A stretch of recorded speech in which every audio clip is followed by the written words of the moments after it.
ní location tí a bá wà. Mo ní gbogbo ìgbà tí àsìkò àtàyè bá ń gbà wá náà la máa fi ṣe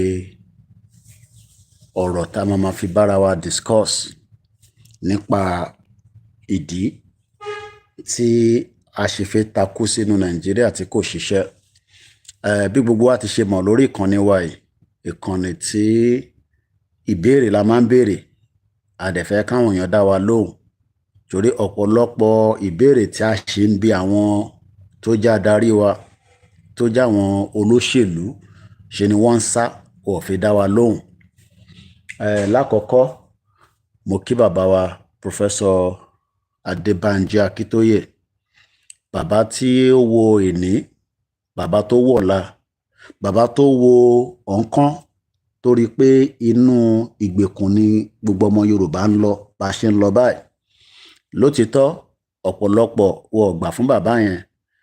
Ìdí tó dẹ̀ ṣe gbà fún bàbá Akíntóyè kò tí ì yá wa torí the more tí a bá ń pariwo pé ká wà ní Nàìjíríà, the more problem ló máa create fún wa lénìí àti lọ́la. That's the reason tí àwa ṣe gbà fún bàbá Akíntóyè. A gbà fún wọn tán yányán, kò sí méjì mẹ́ta nínú ẹ̀. Nígbà tá a wá gbà fún bàbá Akíntóyè, kí ni ìdí tá a ṣe gbà fún wọn? A gbà fún wọn nítorí pé bàbá yẹn ní tá bá wo ibi tí ìran Yorùbá ń lọ lénìí, àti wọnú ìparun lọ. Tá a bá dẹ̀ tètè reverse, torí tó bá ń drive, tó bá rí pé ibi tí sat-nav ń gbé ẹ lọ àbí ibi tó ń lọ yẹn kò sọ́nà ń bẹ̀, o ní right láti reverse mọ́tò yẹn kó turn around fún ọ̀pọ̀lọpọ̀ ẹni tó ń drive àtẹni tí kò drive. Kódà bó bá jẹ́ ọ̀kadà náà ló ń gùn, bó jẹ́ bicycle, kódà bó jẹ́ ẹsẹ̀ ló fi ń rìn. Wọ́n á ní bíyàn ṣá bó bá mọ ibi tó ń lọ, wàá ṣà mọ ibi tó ti ń bọ̀. Ṣé níbi tílẹ̀ ṣúdé àìtí mọ ibi tí a ti ń bọ̀? Gbogbo èèyàn ló mọ̀ pé separation nìkan ni ọ̀nà àbáyọ. Bẹ́ẹ̀ ni ẹ parọ́ bàbá mi, Olúwaṣọlá Ṣónẹ́yẹ. Separation yẹn tá wá ń béèrè fún, ó wá ń dàbí ìgbà tá à ń béèrè fún kan tó pọ̀ ju ẹnu wa lọ. Ṣe ni separation wá dàbí ìgbà táwọn kan rò pé bóyá à ń pe ogun wá sílẹ̀ Yorùbá. Separation òun ni the option tó wà lórí table. Akúkú ti ṣe election láti 1999, so a ti gbìyànjú nínú Nàìjíríà. A ti ṣe Nàìjíríà láti 1960, a ti gbìyànjú. So bá ṣe ti wá kí bàbá Akíntóyè, a wá lọ bẹ́ẹ̀ a kí Ọ̀túnba Adémọ́lá. Àwọn gẹ́gẹ́ bí ṣòro bó ṣe wọ́n ti múná lọ báyìí o, wọ́n ti múná lọ. Nàìjíríà ni mo wà lọ́wọ́ báyìí, so iná yẹn ti lọ nísìn.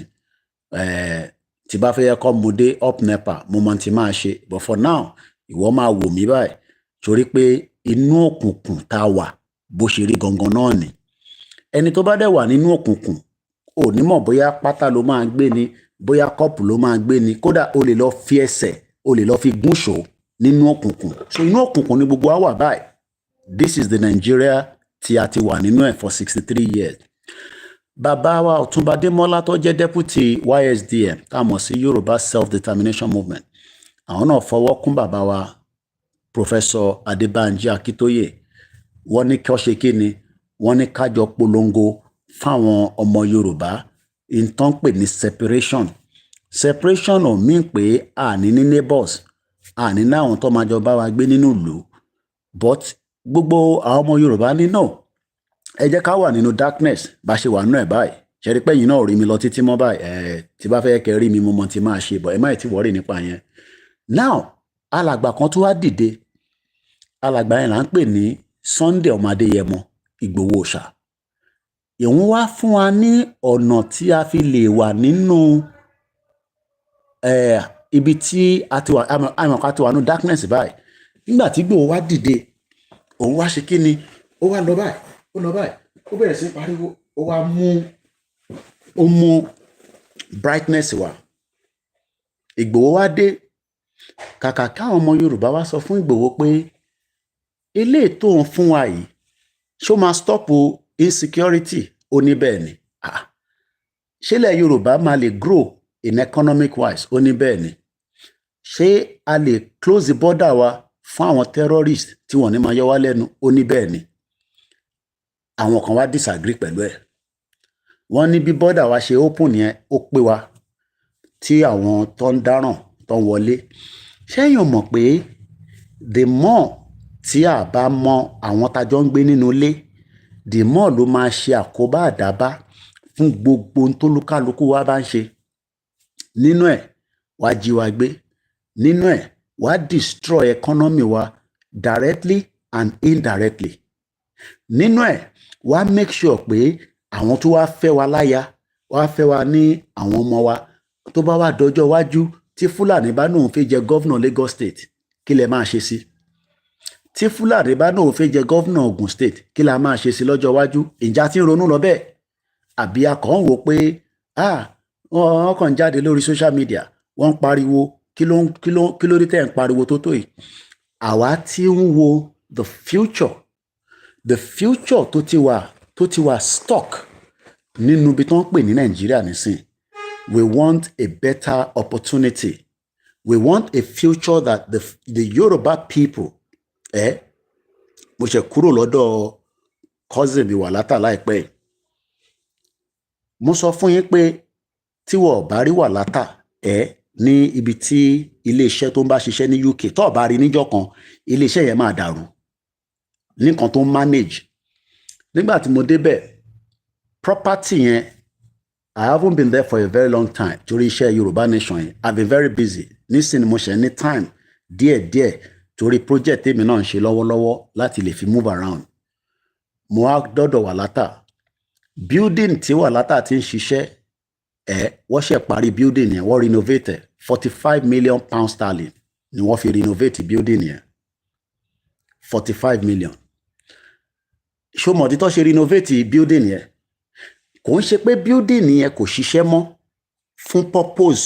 Mo ní láti sọ iṣẹ́ wo ló ń ṣe nínú building yẹn, kò necessary. Okay? Ẹ̀yin kàn mú díẹ̀ nínú nǹkan tí mò ń sọ ká fi translate sí Nàìjíríà. Torí èmi máa ń like practical. Nígbà tí mo débẹ̀, mo ní wà látà, ọmọ building ti yàtọ̀ gan-an, because mo mọ̀gbà tó ń kọ́ building yẹn tó ń tún kọ́. Ó ní ṣé mo mọ̀ pé 45 million pounds ló dúró yẹn nísìn. Nínú pé wọ́n ṣe parí building yẹn at 45 million, ẹ máa gbọ́ o, wọ́n tún ná approximately 1.2 million pounds sterling láti tún fi problem kan sí méjì, kò dẹ̀ tí tán níbẹ̀. Now, nǹkan kan tó wá mí lójú níbẹ̀ ni pé ó wá ní kí n wo ibi tó tilẹ̀kùn pa yẹn, ó níbẹ̀ ni transformer wà. That building itself has its own transformer tó ń lò. Mo wá ní èmi àti ẹwà ń dàpárá.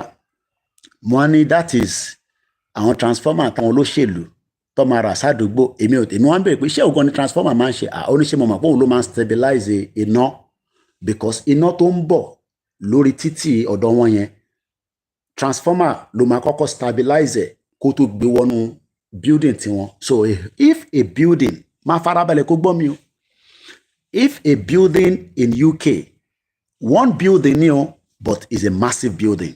Nígbà tí mo ní wọ́n renovate nǹkan fún 45 million.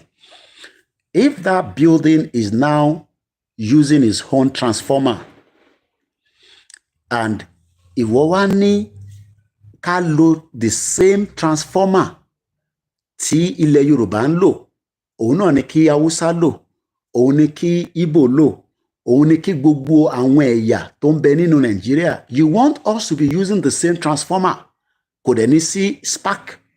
Ṣé o mọ̀ pé each time tí a bá kanra wa, a máa explode, a máa spark.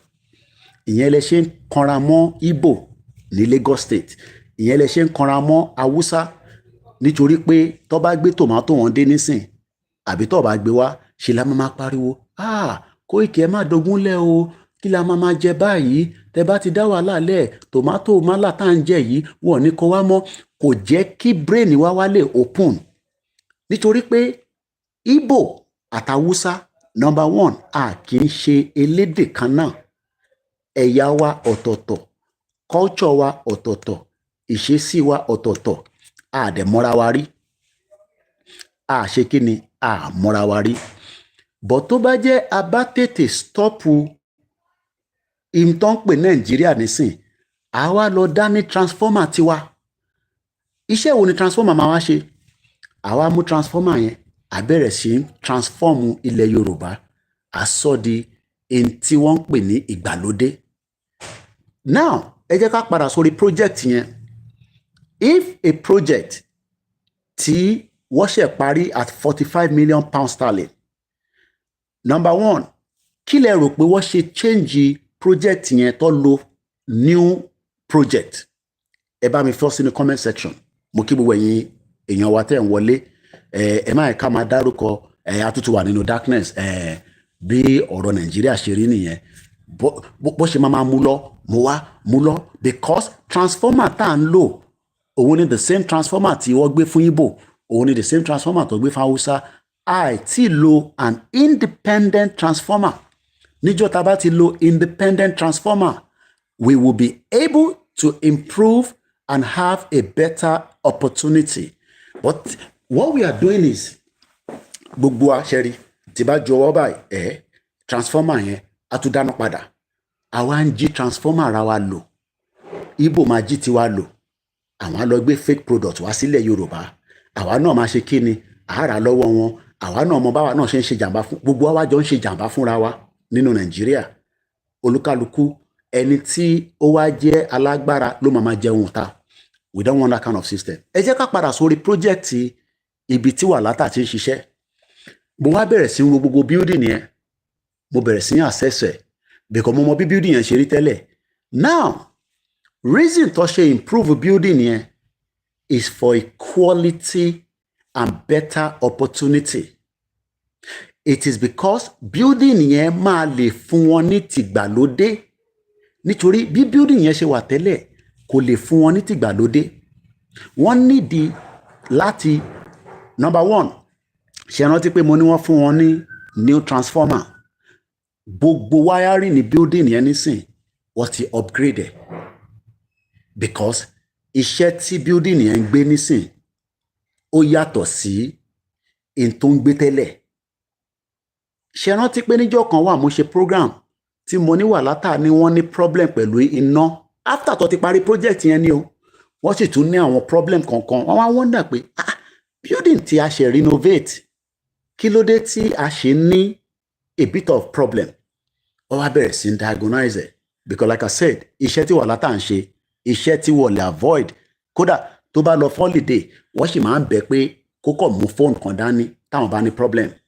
That is the value asset tí wọ́n fi train ẹ̀. Òun fúnra rẹ̀ wọ́n ti ná over £1 million lé lórí fún training látijọ́ tó ti wà níbẹ̀. Plus, àwa nísìn, àwa ní ká upgrade. Tá bá dẹ̀ máa upgrade, ṣé a fẹ́ renovate Nàìjíríà kó lè favour wa ni? Àbí ká fọ́ gbogbo ẹ̀, ká break it down? Which one ló pé wa ń bẹ̀? Èwo gangan ló pé ọmọ Yorùbá? Ṣé ká renovate building yẹn? Ó yá, ẹ pàṣẹ bíbà ẹ̀. Ó yá, ẹ kùn bíbà ẹ̀ lọ́dà. Ìyẹn la fi máa ṣe. And that is the mess tó ti ń ṣe for how many years till date? Rather than break the whole building down and build a new one, àwọn ọmọ Yorùbá ní no, Koiki àfẹ́ yẹn. Since tí a ti láwọn tó ń ràn ní ilẹ̀ Yorùbá fún wa, ẹ jẹ́ ká máa renovate ẹ̀ mọ́ra wa lára. Àwa renovate ilẹ̀ Yorùbá mọ́ra wa lára láti cut out láti 1960. Let's say from 1999. Tó bá jẹ́ pé àwọn ilẹ̀ Yorùbá, àwọn governors wa, wọ́n wà very honest, wọ́n dẹ̀ wà very loyal pẹ̀lú wa. By now, ó jẹ́ ká ti ní proper improvement ju bá ṣe wà nísìn lọ. Kí làwọn improvement a máa kọ́kọ́ rí? Our well-being should have been well taken care of. Òun ni number one priority any government around the world. Government tó bá ti take care well-being yín, pé nǹkan kan ṣe wò kíní èyí tí mo jẹ kò lélẹ̀ potato chips ni wọ́n bake nínú oven ni £1.75. Now potato chips yìí ó mọ̀ kí mi like practical kó tó a sì máa padà sórí project 45 million yẹn o kó tó di pé ó máa di jíjẹ kó tó di pé ó máa di jíjẹ báyìí ó wà yìí tébù ṣó mọ̀ pé ẹyin ni mo lò láàárọ̀ èyí tún yàtọ̀ nísìn. You must have a government that will defend and protect every part of Yoruba land for us to grow potato. Now, tí lè grow potato, báwo lèmi ṣe lè order lọ́wọ́ yín?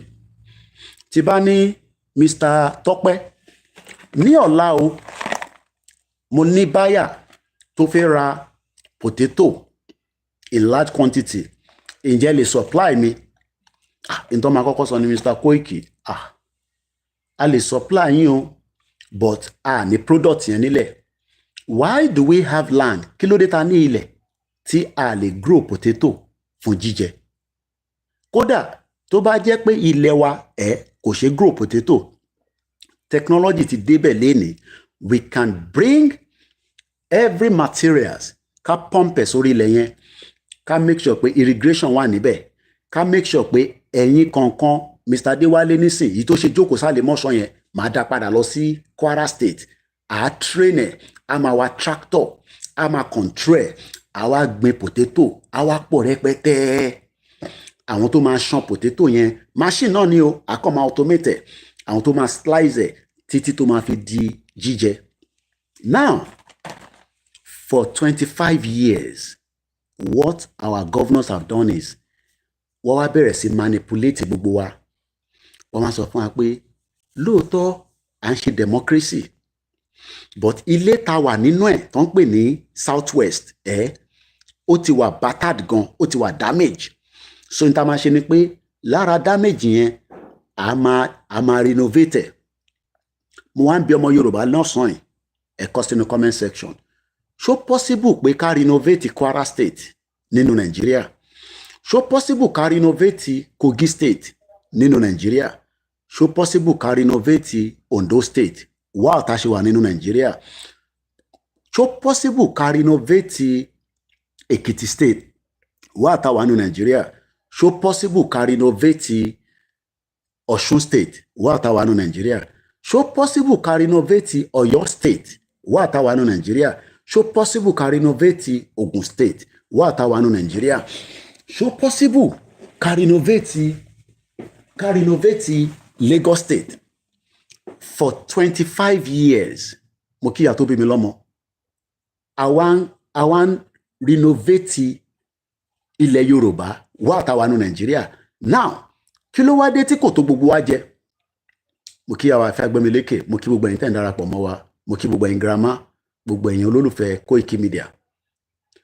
Kí ló wá dé tí after 25 years of a non-break of democracy, kí ló dé tílẹ̀ Yorùbá tó ń pawó wọlé from many resources, kí ló dé tí a ṣe ń struggle láti lè survive? Now, ẹ jẹ́ ká padà sórí project ibi tí Wàlátà ti ń ṣiṣẹ́. Is a £45 million project. Wọ́n ti parí ẹ̀ some few years back, but èmi ò tí ì rí for a very long time, but mo ní privilege láti rí bẹ́ẹ̀ yẹn lénìí. So, lákọ̀ọ́kọ́ wọ́n kọ́kọ́ fọ́ gbogbo building yẹn, wọ́n dá wálẹ̀. Wọ́n dá gbogbo building yẹn, wọ́n dá wálẹ̀. Nígbà tó dá wálẹ̀ tán, wọ́n ti ní architect, ìyẹn ó ti bá wọn sọ pé nǹkan báyìí la máa kọ́ síbí báyìí, but tá bá máa kọ́ nǹkan báyìí, a máa upgrade nǹkan báyìí, a máa upgrade nǹkan báyìí, a máa upgrade nǹkan báyìí. In tí wọ́n ń ṣe nílẹ̀ Yorùbá lénìí ni pé à ń upgrade in tí kò ṣe upgrade wá àtàwọn ọ̀nà Nàìjíríà. Màá sọ àlàyé fún yín. Gbogbo resources tí ọmọ Yorùbá nílé ní tí a fi lè sọ pé a lè fi upgrade ara wa through human capacity, through training, through technology, industry, road network, everything we can think of ó wà lọ́wọ́ Nàìjíríà according to the fraudulent 1999 constitution. 1999 constitution ó gbé agbára lé ìjọba center lọ́wọ́ pé gọ́vnà yín nílẹ̀ Yorùbá kò kọ̀ lè pàgìrì kó lọ táàpù gas kó wá ní òun máa lọ wá investors wá kó wá lo gas inú bíbá ká fi tún ilẹ̀ Yorùbá ṣe. No, that gas belongs to everybody. Ó belong sí ọ̀dọ̀ àwọn Igbo, ó belong sí ọ̀dọ̀ Hausa, ó wá belong sí gbogbo wọn. Ìyẹn ni northern rí tó ṣe ń kú tó ń bọ̀, tó bá tún ṣe díẹ̀ ní sí iná yẹn á tún kú. Ìdí tó ṣe ń kú ni pé a rí stable transformer tó lè mú ilẹ̀ Yorùbá dúró, nítorí pé wọ́n ń tàpẹ̀ ní bíbá, wọ́n ń tàpẹ̀ lọ́hùn.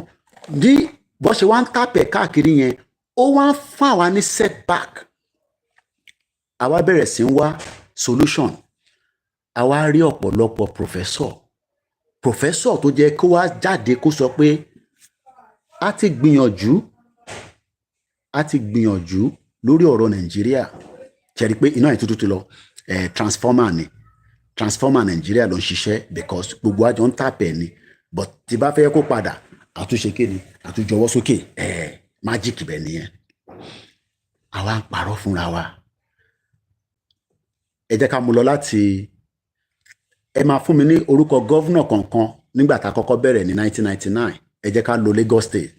Tinubu ló kọ́kọ́ ṣe Lagos State governor ní 1999. Okay.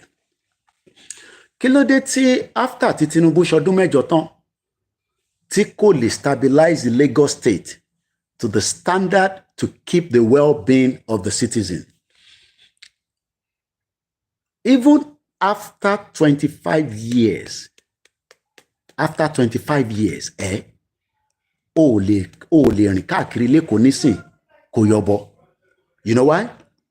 There is so much insecurity. Nínú Lagos ni mo ń sọ yo, mo ì tí lọ Ondo State, mo ì tí lọ Èkìtì, because we have been given a false hope that we can renovate Lagos State while we remain Nigerians.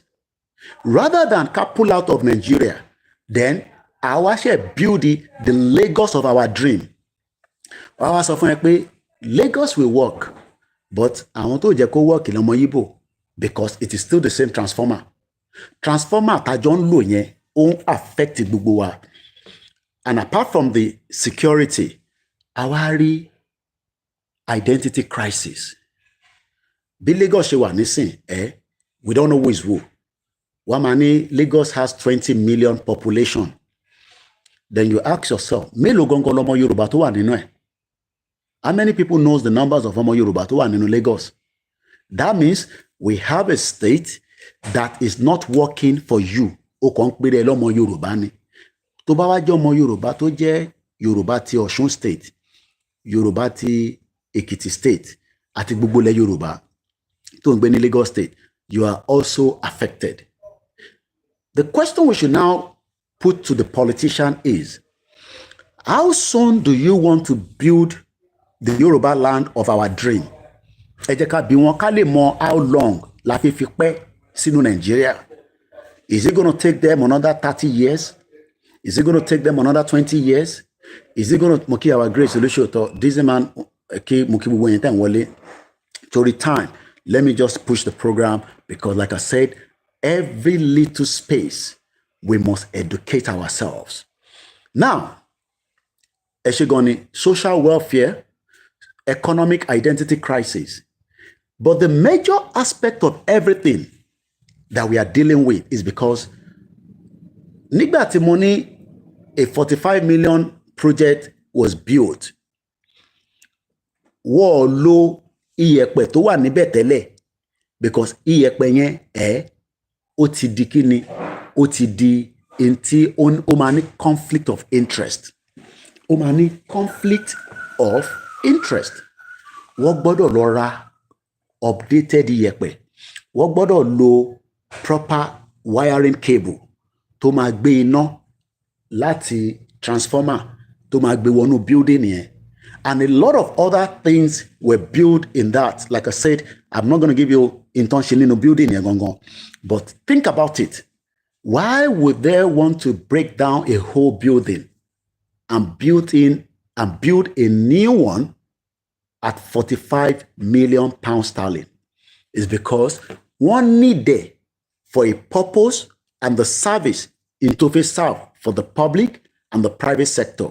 Now, do you ever think that Yoruba land will be built for me to have a proper and standard life, and you and me?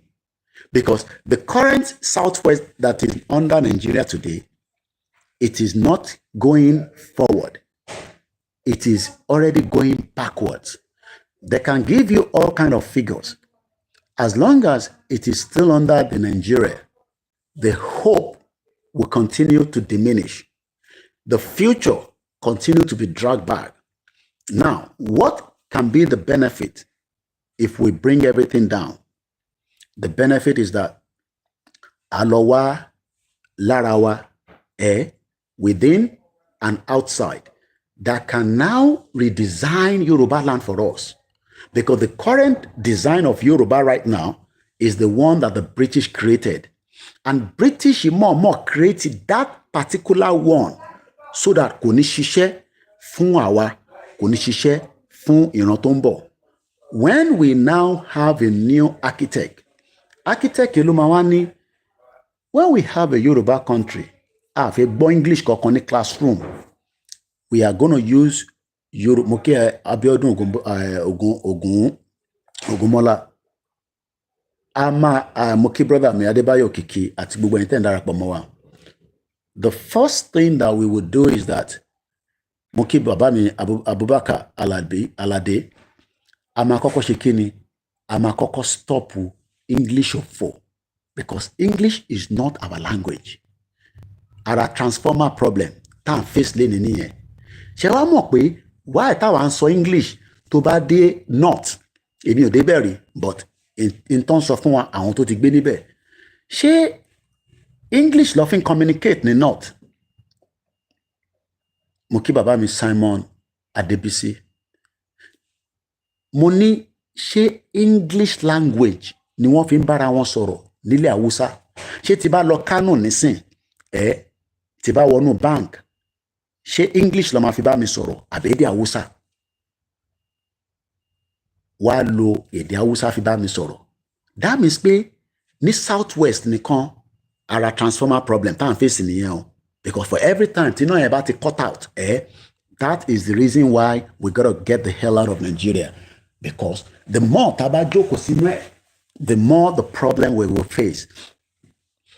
Why then làwa ṣe wá ń fi English la fi ń deceive ara wa? Why tó jẹ́ pé English, mo kí brother mi Ayuba, why then tó jẹ́ pé wọ́n wá force English má wa lára? Lóòótọ́ ó pé wa, because irú àwa tá a jáde a rò pé English yẹn máa help wa. Ìgbà tí mo wá dé UK, mo wá realize pé àṣé English language tí mo ṣe ní Nàìjíríà, àṣé kò tẹ̀ ní value ní bíbá. Màá ṣàlàyé fún ẹ. Do you know that every Nigerians tó bá máa gba British passport nílùú yìí, tó o bá ṣe degree pé o lọ sí university again, o máa wá lọ ṣe tó ń pè ní English test. Oh my God. Gẹ̀ẹ́sì kárí láyé. That shows that gbogbo English tí mo kọ́ ní secondary school, ó wà invalid. British government, let me put it that way. British government wants sọ fún mi pé for me to be accepted within the country to neutralize and get a British passport, màá lọ ṣe tó ń pè ní life in UK exam. Màá lọ ṣe English because wọ́n fẹ́ confirm a Commonwealth citizen tí wọ́n colonize, tí wọ́n amalgamate, tó kó lẹ́rú fún 500 years plus, wọ́n tó fẹ́ jẹ́ kémi lọ ṣe English. That means pé English tí gbogbo yín kọ́ ní Nàìjíríà yẹn bàbá 419 ni. Kódà wọ́n tún ṣe fún mi ní update pé even it applies to getting a license to drive cabs. Mo rántí lọ́nà nígbà tí mo ṣe Uber, I remember, I think so, Yeah, I think I remember. Now, what was the essence of saying that Nigeria is an English country? You can see that we have been scammed for a very long time.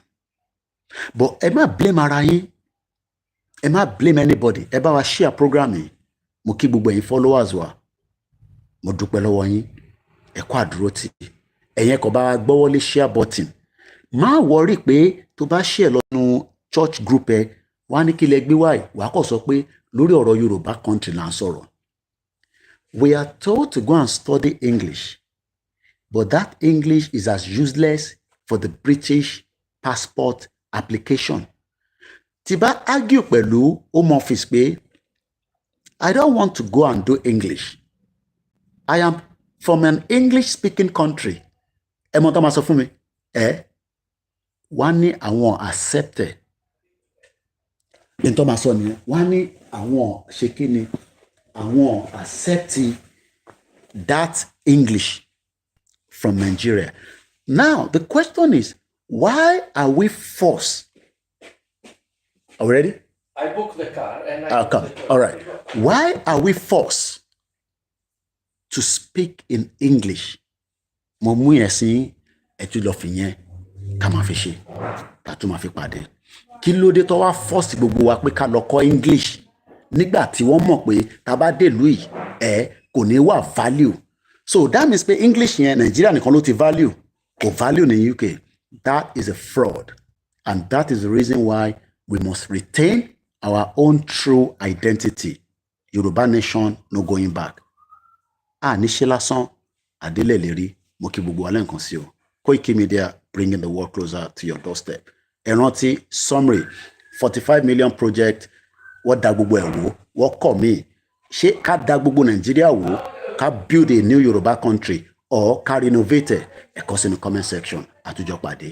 Bye for now.